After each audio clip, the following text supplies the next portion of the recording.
Hello viewers, welcome to my channel. இன்றைக்கி நாம் என்ன பார்க்க போகிறோன்னா, மழைக்கு அப்புறம் நம்மளுடைய மாடித்தோட்டம் எப்படி இருக்குங்கிற வியூவை தான் பார்க்க போகிறோம். வாங்க வீடியோக்குள்ளே போகலாம்.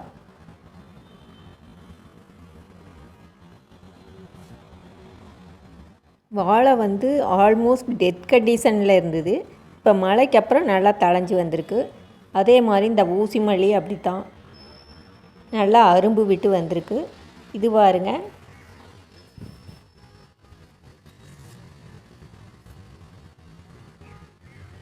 முதலாக நம்ம வீட்டில் தர்பூசணி காய்ச்சிருக்குது. அதனுடைய சைஸு பாருங்கள், பெரிய நெல்லிக்காய் அளவுக்கு தான் இருக்குது. யாருக்கு அனுப்பட்டதோ தெரியலைங்க, இப்போல்லாம் காய் பெருசே ஆகிறதில்ல. ஃபஸ்ட்டு நான் முலாம்பழம் விதை போட்டப்போ 2 பெரிய காய் கிடச்சிது. அதுக்கப்புறம் ஒரு டைம் பெருசாக கிடச்சிது. அதுக்கப்புறம் பூரா இந்த நெல்லிக்காய் சைஸ் அளவு தான் காய்க்குது.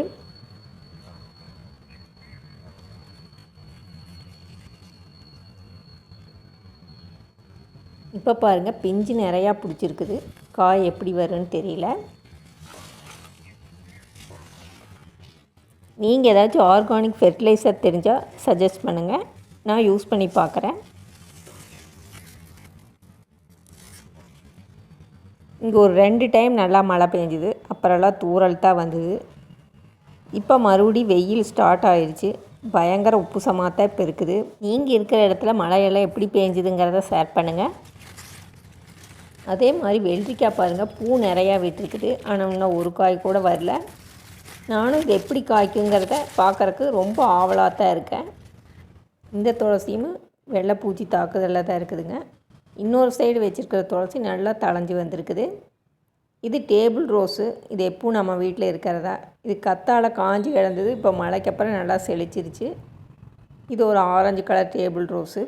இது பாருங்கள், வெத்தலை அந்த ஸ்டெம்மை கட் பண்ணி நான் தண்ணிக்குள்ளே போட்டு வச்சுருக்கேன். நல்லா வேர் வந்திருக்குது பாருங்கள். நீங்களே இது மாதிரி ட்ரை பண்ணி பாருங்கள். இது நல்லா இன்னும் கொஞ்சம் வேர் வந்ததுக்கப்புறம் தொட்டியில் வச்சுக்கலாம். இது மாதிரி 2 ஸ்டெம்மை உள்ளே போட்டு வச்சுருந்தா 2மே லைட்டாக வேர் வந்திருக்குது.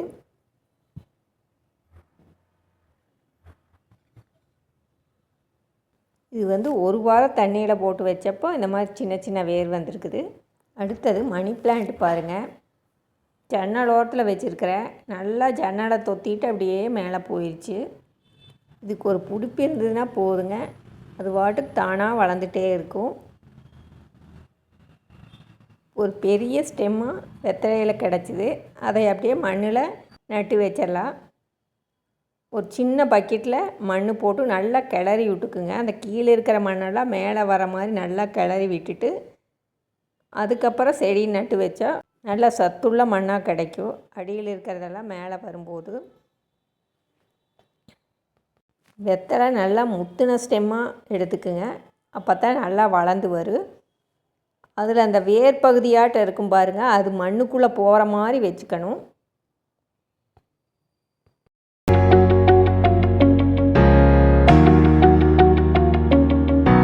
அது மாதிரி பார்த்து வச்சுருங்க.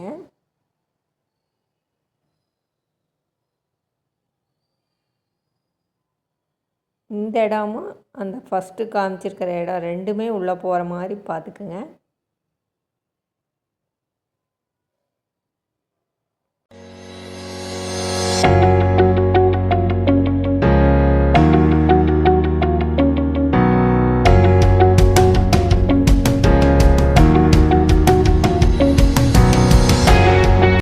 இதுக்கப்புறம் லைட்டாக தண்ணி தெளித்து விட்டுருங்க.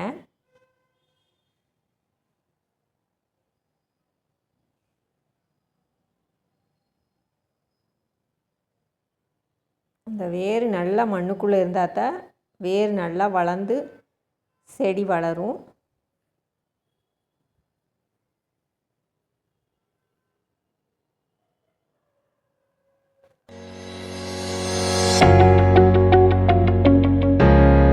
வெத்தலை மட்டும் நிழல் உள்ள இடத்துல வைங்க, அப்போ தான் வளரும். டைரெக்டாக சன்லைட்டில் வைக்கக்கூடாது.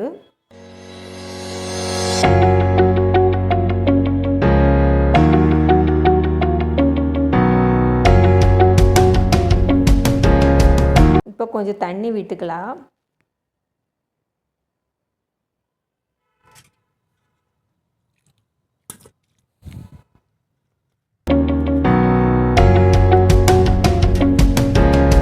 இன்னொரு தொட்டியில் ஒரு சின்ன தக்காளி செடி வளர்ந்துருந்ததுங்க. அதை இந்த தொட்டிக்கு மாற்றி வச்சுருக்கேன்.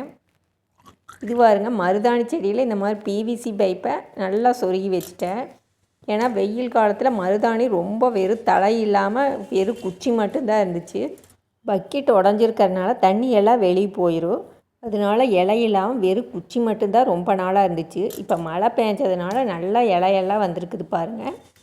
அதனால தான் இந்த மாதிரி பிவிசி பைப் சொருகும் போது தண்ணி கொஞ்சம் கொஞ்சமாக அது வேருக்கு போயிட்டே இருக்கும். அடுத்த நாள் புதினா கட்டு வாங்கியிருந்தேன். அதில் இருந்த புதினா இலையெல்லாம் உருவிட்டு அந்த குச்சியை அப்படியே அந்த வெத்தலை கூட நட்டு வச்சேன். எப்பவுமே இப்படி வாங்கினா நட்டு வைப்பேன். ஆனால் டைரக்ட் சன்லைட்டில் இருக்கிறனால அது கருகிரும். இந்த டைமுக்கு கொஞ்சம் நிழலில் வச்சுருக்கேன், அதனால் நல்லா வரும்னு நினைக்கிறேன். அவ்வளோதாங்க. இந்த வீடியோ உங்களுக்கு ரொம்ப பிடிச்சிருக்குன்னு நினைக்கிறேன். வீடியோ பிடிச்சிருந்தா வீடியோக்கு ஒரு லைக் கொடுங்க. உங்கள் ஃப்ரெண்ட்ஸ் அண்ட் ஃபேமிலிக்கு ஷேர் பண்ணி விடுங்க. நம்ம சேனலில் ஃபஸ்ட் டைம் வாட்ச் பண்ணுறவங்க மறக்காமல் சப்ஸ்கிரைப் பண்ணி சப்போர்ட் கொடுங்க. வேறு ஒரு நல்ல ரெசிபி அல்லது வீடியோவில் பார்க்கலாங்க. தேங்க்யூ.